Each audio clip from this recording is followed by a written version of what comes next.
And joining us now is Dick Roche, former Irish Minister for State of European Affairs, speaking to us from Bray in the Republic of Ireland. Thank you very much for your time. How much damage do you think has been done to the EU's reputation by the action that they took late on Friday? Well, I think the action was very tone deaf. It certainly has done a degree of damage. The real problem, the real political problem, though, is in the north of Ireland, where there has been a very negative political reaction from some on the unionist side to the Brexit agreement, and more specifically to the application of the Northern Ireland Protocol. I think everybody in Ireland was stunned when the idea of using the protocol in this particular manner was announced. The Taoiseach, the Irish Prime Minister, didn't hear about it until a civil servant brought him the news during the course of a meeting. So everybody was blindsided. It has put a lot of additional pressure on the debate in the north of Ireland, because the application of the existing rules, of the protocol rules in Northern Ireland, has caused some difficulties. I mean, there has been suspension of the importation of certain goods by retail distributors. There have been major problems, for example, with steel imports in Northern Ireland. So we already had a complex situation, and this made everything really very much worse.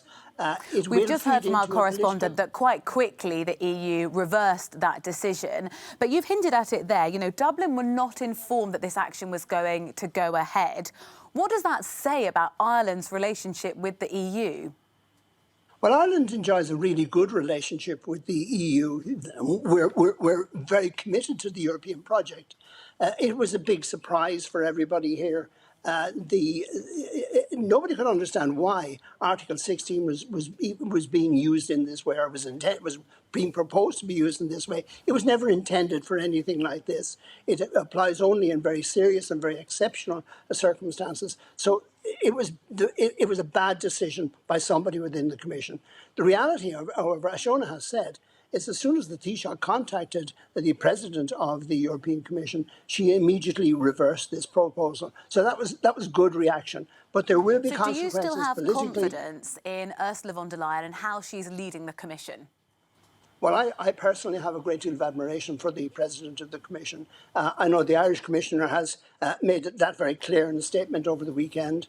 The Irish government certainly is not pressing for any further action. We just want to get on and apply the arrangements and make sure that there are no long-term ramifications. What approach should the EU have taken? Well, certainly there should have been communication. Certainly there should have been discussion. I mean, everybody realises there is the issue with AstraZeneca. It is poisoning the water in many ways, and it is causing real problems. So this shouldn't have happened, and hopefully the Commission will take a lesson from this, and there won't be any further reaction which is not fully thought through.